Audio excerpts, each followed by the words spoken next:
Hello, welcome to the online version of Part 1 of AUSB's Writing Stronger Sentences presentation.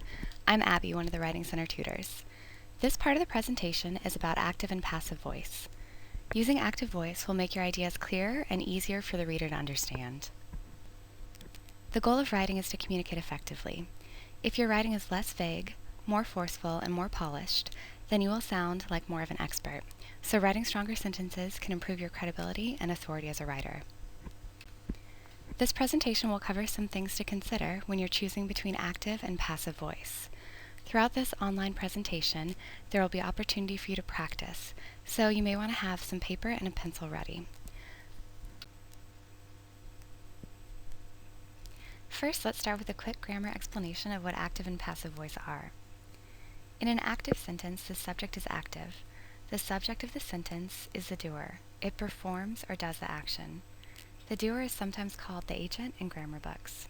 In a passive sentence, the subject is passive. The subject doesn't do the action. The subject is being acted upon, or receiving the action or verb of the sentence. Let's look at some examples. Here's an active sentence. A truck hit my new Prius last night. In this sentence, the subject, a truck, is the doer of the action, hit, so the sentence is active. And here's a passive sentence. My new Prius was hit by a truck last night. In the second sentence, the subject, my new Prius, is not doing the action, verb, hit. The subject is receiving the action, so the sentence is passive. Sometimes a passive sentence will name the doer of the action. The doer is mentioned using a by phrase, by a truck. However, sometimes a passive sentence will not mention the agent or doer of the verb. The by phrase is optional. You could leave it off, you could use another phrase. The by phrase is often left out when you don't know who or what did the action. If I don't know what hit my new Prius, was it a truck, an SUV, my next door neighbor's car, I can omit the by phrase. My new Prius was hit last night. We will talk about not mentioning the doer of the action more later in the presentation. Let's look at another sentence. Shakespeare wrote Hamlet. And a passive sentence. Hamlet was written in 1599. In this case, we could mention the date and just leave off by Shakespeare. Now let's practice forming some active and passive sentences to describe some gifts. For each gift, we'll make an active and a passive sentence in the past tense.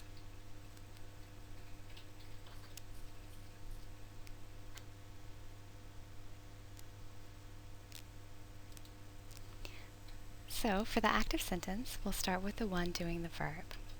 The kangaroo kicked the man into the lake.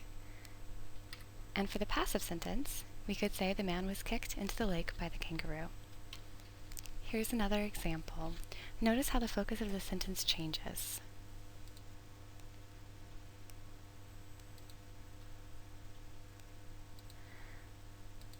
So, for the active sentence, we'll start with the thing doing the action. The stop sign hit the reporter. And for the passive sentence, we'll say the reporter was hit by the stop sign. The second sentence is more common in English because we focus on people more than inanimate objects. Just so you know, the reporter is totally fine, and this is on her Facebook page, so she's okay. Let's look at one more example.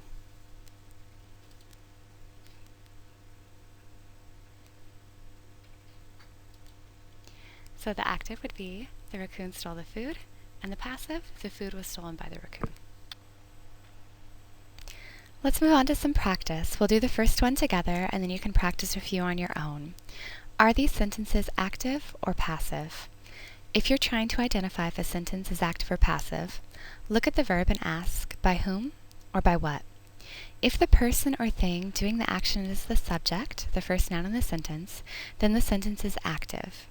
If the person or thing performing the verb is not the subject, or is missing from the sentence is passive. For example, in the first sentence, new species of insects are discovered by scientists every year. Ask yourself, what's the verb? Are discovered. Who or what is doing the action? Scientists are the ones discovering. Is the person thing doing the action the subject of the sentence? No, so the sentence is passive.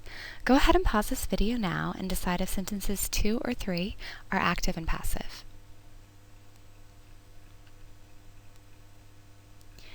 Sentence 2 is active. Dr. Aikita did the developing. Sentence 3 is a little more tricky. It's actually a passive sentence. We were required to wear uniforms. It doesn't actually say who did the requiring. Was it the principal, the school? So the sentence is passive. Don't be tricked by the introductory phrase, when I was in elementary school.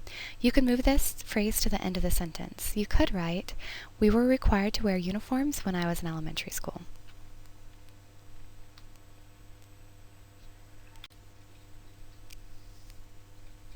Here are some more practice examples. You could pause the video and do these on your own.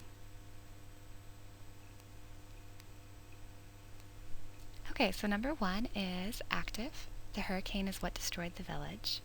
Number 2, who did the announcing? We don't know, it doesn't mention it. It's not the subject of the sentence, so it's passive. And number 3 is also a passive sentence. Who stopped the car? The police.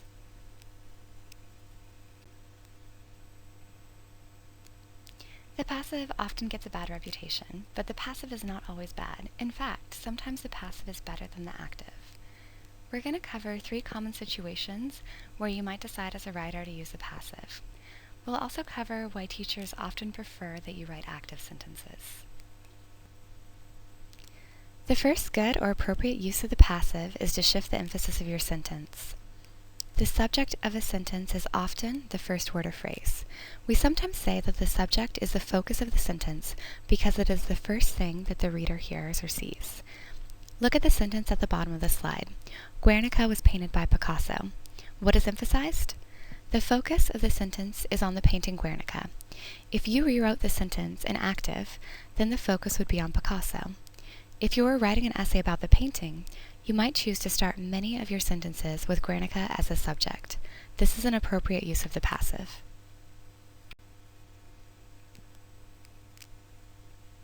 Here's another example to demonstrate how the passive shifts the emphasis in a sentence. 6 civilians were killed in the bomb explosion. The civilians aren't doing the action, but in this case we're really interested in them, so that's the focus of the sentence. Let's move on to a second reason the passive is often used. The passive is often used when a person doing the action is unknown. Over 120 different contaminants were dumped into the river. In this case, we don't know who polluted the river. If it were known, it would add interesting information to the sentence, and the writer should probably include it. It's also appropriate to use the passive when the person doing the action is not important. We all know that doctors deliver babies. In this case, we don't really care about the doctor's name. We are interested in baby Sophia. Similarly, we all know that factories manufacture iPhones, so that information is obvious and doesn't really add anything of value to your sentence. There is one use of the passive we often consider bad. The passive can be used to avoid taking responsibility or to avoid placing blame. You can pay attention to news and listen for instances of politicians using the passive to dodge responsibility. In the first sentence here, BP accepts that a few thousand barrels of oil have been spilled. It's passive, and it really avoids naming who's responsible. In the active sentence, BP spilled a few thousand barrels of oil. The focus is really different, and it seems that we're blaming BP more. When Jeb Bush was asked about his opinion about the war in Iraq, he said, mistakes were made, which is a common statement politicians make. He avoided naming the responsible party. Who made mistakes? Was it his brother, the CIA, the government? Maybe he was being diplomatic and leaving that information out. It probably would be bad for his career to directly state who's responsible. You will notice that the passive is much more common in certain types of writing. The passive is accepted and sometimes preferred in news reporting and scientific writing. You should use the passive when it is the conventional style among your readers. In other words, if other writers in your field use the passive frequently, you should too. As you read for classes, notice whether or not the course readings contain a lot of passive sentences. As a student, you might end up using passive more for certain classes and assignments, and not using the passive for other classes and assignments. We've covered some examples of when you might want to use the passive. While the passive is sometimes better than the active, usually the active is better. Active sentences are clearer because the reader knows who is performing the action. Active sentences are usually more concise, they use fewer words. Active sentences are often more rigorous. Sometimes using the passive can make you seem like a lazy writer or an unclear thinker. The passive is bad when writers use it because they've not fully thought through their ideas. Sometimes the passive means that an argument is imprecise, and the passive leaves the instructor guessing at your meaning. Many instructors want you to state who or what is doing the action.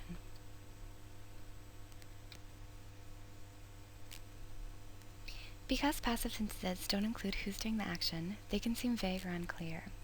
I'd recommend not using the passive in your thesis statement for an essay for that reason. Your thesis statement should be clear and direct, and also something narrow enough to cover in your essay. Let's look at some examples of unclear thesis statements. African Americans are discriminated against. This is a passive sentence. Readers in the U.S. will agree with this sentence. It makes a lot of sense in a conversation about social justice. So what's wrong with this sentence as a thesis statement? Or why might readers or professors take issue with this sentence?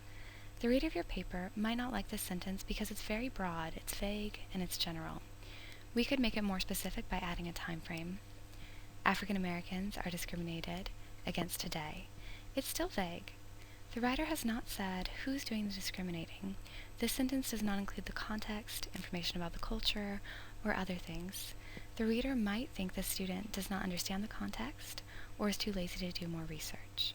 You should narrow the focus to one way that African Americans are discriminated against. There are a lot of possibilities. At a past presentation, one student suggested the police discriminate against African Americans. This is a much better thesis statement. It's specific enough to cover in a short essay. It's something you could argue and support with facts, statistics, or current news reports.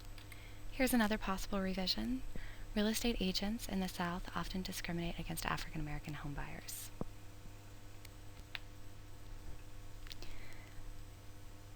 Let's look at another example of a weak thesis statement. Women are not treated as equals. This thesis does not include the country, the culture, or any context. To make the sentence active, the writer needs to name who does not treat women equally. If this information is left out, the reader might wonder why. Is the writer unable to narrow the focus of his or her paper? Has the writer not done research? The reader might think the writer is being lazy and doesn't want to research the issue more or make a decision about what to focus on. Here's one possible revision. Some Silicon Valley tech companies do not treat female employees equally. You might prefer the passive voice statements because they make the problem seem very large. They convey the idea that this view applies in many contexts and many cultures. However, this type of sweeping generalization is not very effective for a short essay. A short, focused, persuasive essay on the topic of discrimination is going to be more interesting to read and more persuasive than a very broad general essay. If your thesis is too broad, your essay might read like a list of generalizations. You might be wondering, what about APA? According to the APA Style Guide, the active voice is more direct and concise and is therefore usually more appropriate than the passive voice. You can use I or we to describe your own research. So instead of writing participants were selected with a random number generator for a study, you could write we selected participants with a random number generator. Your instructors may want you to remove yourself from your report by using passive voice, so check with them about what they prefer. But according to APA, you could use I or we. So instead of writing, the children's behavior towards their peers was observed both in the classroom and the playground, you could write, we observed the children's behavior towards their peers. For APA, don't use we to mean you and the reader, as in, as we have seen. You only want to use we when you're talking about your steps. When you're writing about the results of your study, you can use the active and still remain objective. So here's a passive sentence. A number of things are indicated by these results. It would be stronger to put this into active. You could just move the results to the beginning of the sentence. The results indicate a number of things. So for your own procedures, you can use we or I for APA style, but you should check with your instructor and make sure that's okay. And for the results, you can just go ahead and put that as the subject of the sentence. Here's a sentence that's kind of longer. It's in passive. It's a little bit difficult to understand. The idea that small group discussions about gender stereotypes can counteract educators' biased expectations about student test performance was supported by the findings. Go ahead and take a second and think about how you could change this to an active sentence. So you would want to revise this to write, "The findings support the idea." So this is going to be a little clearer and easier for the reader. According to the APA Style Manual, both of these sentences inappropriately use the passive. So these are both from the Style Manual, and according to APA, they should both be revised. So go ahead and take a minute to rewrite them as active sentences. You can pause the video.